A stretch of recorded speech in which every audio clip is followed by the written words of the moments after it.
Talking of madness, it is time now to address Ed Miliband's madness. Crazy Ed, the Net Zero Secretary, because there is a massive fallout going on in the Labour ranks, with Tony Blair saying it's time to rail back from this net zero zealotry, and Number 10 Downing Street's having none of it, saying, oh, we're not going to do that. But it's been brought into sharp focus by what happened in Spain and indeed Portugal and parts of France yesterday. There's massive power cut that many experts believe is due to or was caused by an over-reliance on renewables, solar panels, windmills and the like. To sort of cut through all of this, let's talk to our favourite climate change expert, sceptic if you like, from the Daily Sceptic, Chris Morrison. Welcome, Chris. Hi, Kevin. Happy anniversary. It's you've been on air for a year on the show. Indeed. The only way is up after this year. No, seriously, it's been a great year. And you've been a major contributor to our success, so thank you so much. Let's talk about, first of all, what happened in Spain yesterday. I want to get on to Tony Blair and Ed Miliband in just a moment, which I think is very, very interesting. As I was saying earlier in the show, I find myself in the extraordinary position of actually backing Tony Blair. That won't happen very often, but it is happening now. Anyway, let's talk about Spain, what happened there yesterday first. Experts are saying that almost certainly this was caused by an over-reliance on renewables. So I do believe that yesterday, as the outage was occurring, Spain was being powered by 60% renewables, wind and solar power. Last Wednesday, Spain experienced its first ever 100% renewable day. Now, a lot of greenies will tell you, oh, this is marvellous, there you go, it proves it. Well, experts are saying, well, that's all very well, but actually the more you rely on renewables, the less stable your grid becomes. And they say that's why the disaster struck yesterday. What's your feelings about what went on? It seems almost certain that that's what's happened. This problem has been known about for some time. It's called inertia. But it basically means that the grid has to operate at a certain frequency and it can't deviate that much from it. And certain things like gas, coal, provide a lot of inertia with their spinning turbines. Wind and solar, which are as weak as goodness knows what, don't.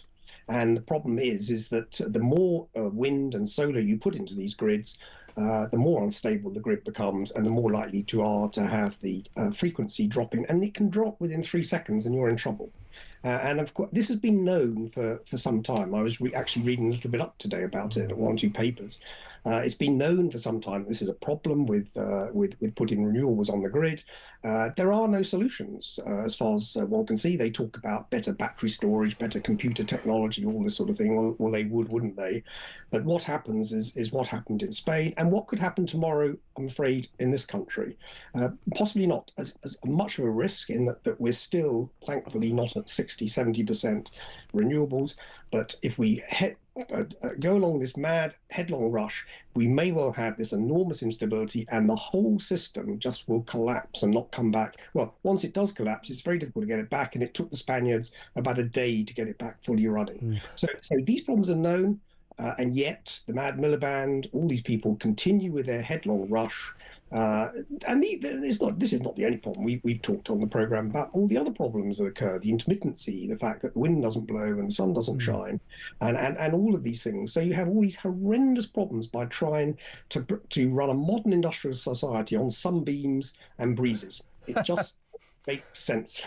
What they said, to explain away what happened yesterday, the power companies in Spain are saying that this outage, this blackout was caused by, and I quote, extreme temperature variations causing a strong oscillation in the electrical network. Well, that sounds all very technical and impressive, but apparently yesterday and the day before, it was 22 degrees centigrade in Spain. That's 68, a rather mild day with no difference in temperature. So their explanation doesn't seem to stand up.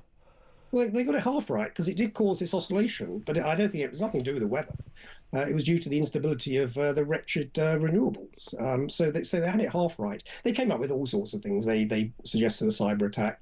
They suggested it was an extreme weather, although as you say, it was a balmy 22 degrees. And remember, Spain has got a working electrical system when it's twice that heat in the summer. It didn't go down then. No, this appears to be almost solely due to the problems of net zero, one of the many problems of net zero, and this is likely to occur over and over again. Your colleague Julia Hartley-Brewer, I was listening to her this morning, was talking about we need a few blackouts in order to sort of concentrate minds, and sadly I have to agree with her. Well, thankfully we've had one in Iberia. I mean, our great sympathy goes out to the Iberians, but it could easily happen here. And I assume this is what you were saying in the intro. You wanted to go talk about. You're starting to see the politicians starting to realise they're in a hole and start digging, which is how I would describe the Godfather, Tony Blair, as pronouncements. As I said, Chris, I'm in the very rare position of saying that I back Tony Blair 100% on this one. What he's done is deliberately thrown a hand grenade into net zero, into Ed Miliband's net zero project, because the consummate politician and intelligent guy that Blair is, he's spotted that this net zero madness, this mania, is going to lose Labour the next election without a shadow of a doubt. So he wants it to end. And what he has said is that people will not put up with having these extremely high energy prices, highest in the world, 5 times higher than America, when they then learn that all of their efforts were going to be made colder, because of heat pumps, we're going to be made poorer because of our astronomical energy bills, and then we find out that this is all so that Ed Miliband can say to Xi Jinping, hey, don't you feel guilty because Britain's doing so much because we produce less than 1% of the world's carbon emissions. You and I have discussed this many a long time. So anything we do won't make any difference. Tony Blair is saying, people know this, and they're not going to put up with this rubbish. Yeah. I really need to read what Blair says. It was actually part of a longer report. Incidentally, his head of climate, who wrote the report, has got a degree in music and sociology, so I'm not completely sure. Well, you laugh. A lot of the green people have degrees that have got nothing to do with science, of course. And there's no reason I got a degree in history, but I sort of, but I'm a student of science, not a science. Anyway, leaving that aside. Yes, we need to see what Blair is saying. I think the problem that these people have, as I say, they're in a hole and they've got to stop digging because, if you're a true zealot for net zero, and this is what they are still all signed up for, and I think Blair is still signed up for net zero. For instance, they've realised that it includes all hydrocarbons are in everything we do. It's easier to state what hydrocarbon use isn't in building materials. And of course, the big one that I always note is in food production, fertilisers, artificial fertilisers. Yeah. If we take hydrocarbons and go to net zero on that, there's many reports that they consult and pay for quite clearly say food production will halve across the world and millions and will starve. Well, so Blair comes up with this thing, and I've seen it also. I think Starmer did to an extent by saying people's lifestyles won't be affected. Well, who the hell do you think you're kidding?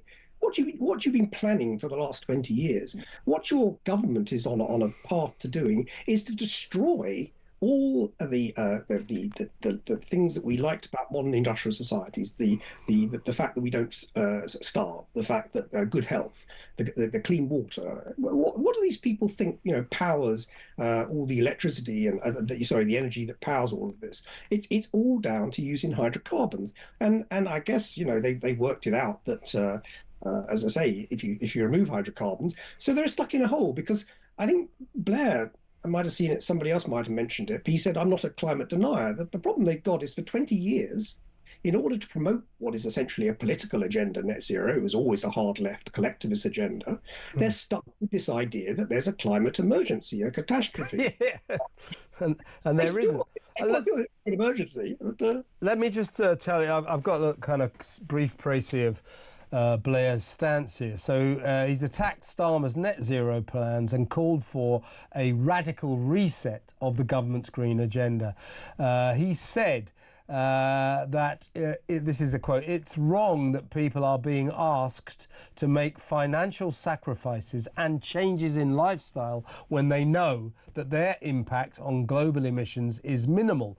He went on to say that politicians, as in Keir Starmer, etc., must face inconvenient facts which show that any strategy based on phasing out fossil fuels was, and he said, doomed to fail. Meanwhile, number 10, Keir Starmer essentially responded by saying, "We will reach net zero in a way that treads lightly on people's lives, not by telling them how to live or behave," and so on and so forth. He's a wide range of views within the Labour Church and all that claptrap.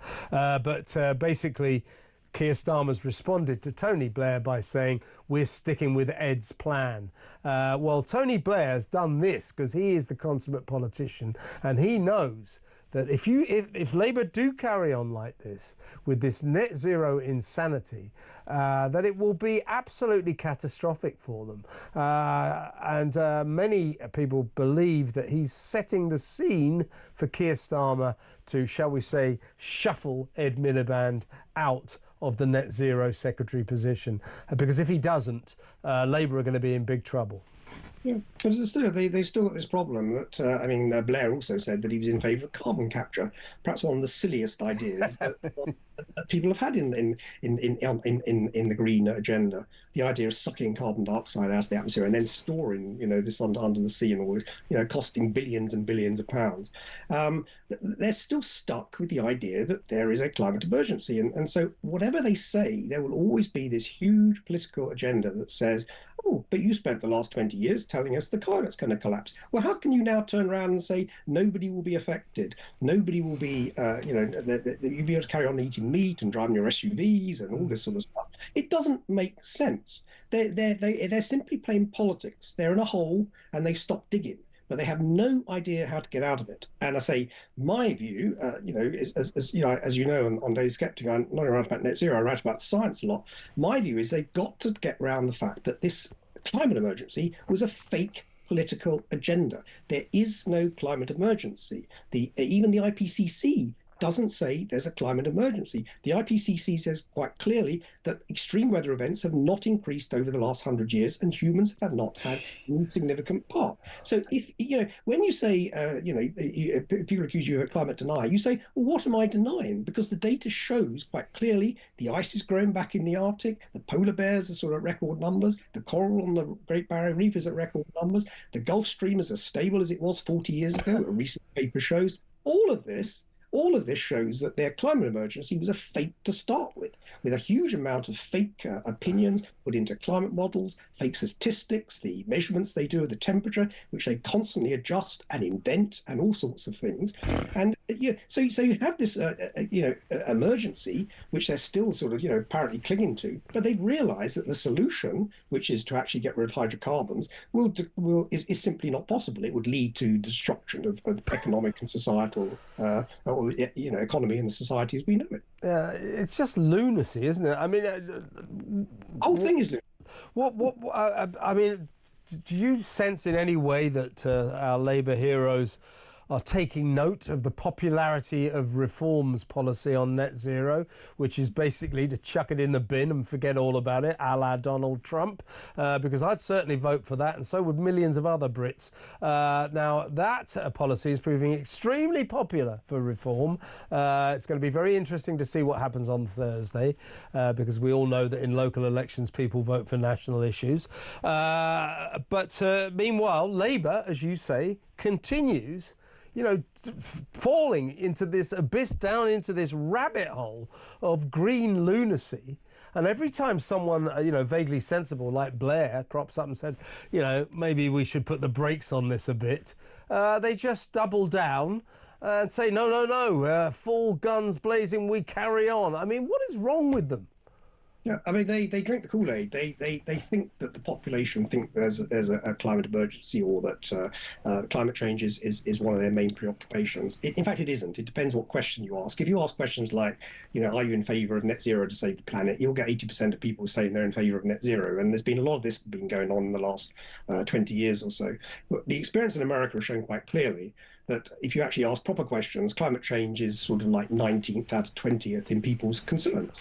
And this is why Trump has been able to come into power and simply abolish it. I mean, it's all abolished. He's got, in fact, I sort of look every day, the GIS, which is the NASA temperature database, which has been more fiddles in it than the music cupboard, I say. More fiddles. Been fiddled all the way up the wazoo. It's gone, and a lot of the things that were tacked on to NASA or tacked on Department of Energy, all to do with climate change, it's all gone, and nobody's noticed it. Nobody's noticed it. The public are not that worried, and I suspect a similar thing would happen here. We've had 20 years of brainwashing about this fake climate crisis, and I suspect that as people have started to realise the odd blackout occurs and this sort of thing, their interest in it will fade, or they will find ways to sort of perhaps look a little bit more carefully at the science. The science, incidentally, which for the last 20 years has been banned from being discussed on mainstream media, and that should tell you everything you want to know about what's been going on in the last 20 years. Well, my perennial question is there any actual solid evidence that mankind is affecting the climate, is ruining the climate? Is there actually any scientific evidence to prove that? I'm prepared to accept that perhaps we're making a contribution. But before I commit to any kind of view on all of this, I'd like a lot more scientific data. There isn't any. It's a sort of religion. It's done on kind of faith. Yes, of course we've got a climate change crisis. Well, have we? Of course mankind is responsible. Well, are we? Prove it. Yeah, we must look at all the science, and we can say, yes, carbon dioxide has increased slightly, and we probably have had some effect on that, and the temperature has warmed slightly, not as much as all the fiddle databases might show, but the temperature has warmed. But we're coming out of the little ice age, from the 18th century, which gives you a clue as to why we've had this warming. And there are lots of theories that carbon dioxide saturates at certain levels, and therefore its warming effect becomes less. That's why it's been 20 times higher in the past. There's all sorts of evidence that shows that carbon dioxide actually temperatures rise, and then that produces warmer oceans that degas the oceans of carbon dioxide. There's a whole interesting, fascinating area, in fact, that which is why I came back to journalism to write about. I was an actual journalist. There's a fascinating arguments that go on with scientists who are trying to work out genuinely how the atmosphere works. But the idea that the whole thing is about to collapse is a nonsense. No, there's no proof at all. There is real proof. It's an opinion, a hypothesis. It's a religion, is what it is, Chris. Oh, and it's become a religion, of course. Yeah, I was on vacation last week. I drove down to Cornwall, and it's extraordinary how much of the countryside is vandalised by these vast solar farms, really ugly things, and more windmills, of course. So would you predict that before too long, given what happened to Spain, we'll suffer a similar fate here in Britain? Do you think there'll be a big outage here due to the same reasons that Spain experienced one? Well, I hope not. And I don't want to alarm people unduly, but there is no reason why it shouldn't happen. Because we have a similar system to the one they had in Spain, and it's just as unprotected. And we have people in charge of the Mad Miller Band who are just as keen on producing as much of this energy pushing into as possible. And so therefore, it's very, very likely, I'm afraid. That will be a galvanising event, as Julia was saying. People in Britain will go, well, that was pretty bad in Spain. If it actually happens to us, that is going to be a very literally dark day for Ed Miliband, because people will not put up with power cuts. Power cuts traditionally have toppled governments, and may well have... I remember the 70s buying candles, but in the 70s at least it wasn't as bad because we didn't rely on electricity for everything. We sort of got by when it was dark for 4 hours, but not now. The fear I have is that if it topples over, and in particular in the last winter we've had these This is a German word for, as I say, the rough translation is no frigging wind. we've had these periods. If it happens in a a high pressure -5 in a January, and it happens for 2 days, a combination of them, it tripping and a combination of no renewables, people will die. I mean, people will die. This is just so ridiculous. Honestly, Chris. We can say it now. We can say it now and warn people because nobody wants this. But if you carry on this ludicrous idea that you can power, as I say, the energy system on the breezes and the sunbeams, people will die. Very likely. Very likely. Well, let's hope the nation comes to its senses, but there's not much sign of that right now. Chris, always a pleasure to talk to you. Thank you so much for your time. Chris Morrison there, the climate editor at the Daily Sceptic.